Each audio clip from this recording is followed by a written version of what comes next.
Okay, this is something that's come up in a couple of lessons for me recently, and then also I've seen it kind of appear on a few different social media platforms in terms of players coming and wanting to hit a draw, and then wanting to know how to hit a fade, and then wanting to hit a draw and a fade depending on the shot, what it's asking.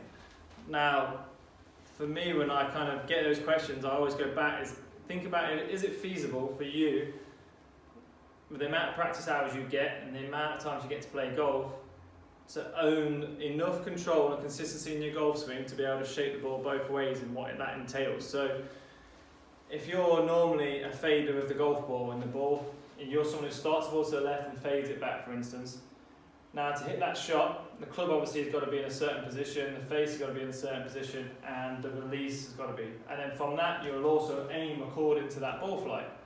So now if you've done that for a shot, you're now going to get the next hole, the very next swing, and then now you've got to aim in a different place. You need to get the club to come from a slightly different position, the club face to be slightly different, the release perhaps to be slightly different, and then you're throwing all these variables in, and you've got to give yourself such a hard time to be consistent. I don't see how you can master that if you've got 1 hour a week's practice, or maybe 2 rounds of golf, or whatever it might be in the week, when I haven't seen the best players in the world at work, and very few really shape the ball with great control both ways. A lot predominantly hit the ball one way, and they get to practice all day, every day. That's their job. So if they're not all trying to do that all the time, how do you think you can really do that when you just turn up to play on Saturday? And if you do think that's feasible, fair enough, keep going. But my take on it is to own a ball flight. Can you start the ball if you're a fader? Can you start the ball left of your target and fade it onto your target, whether that is a push fade or whether it's a pull fade, different variations of a ball flight, but the actual shape of the shot, can you own that?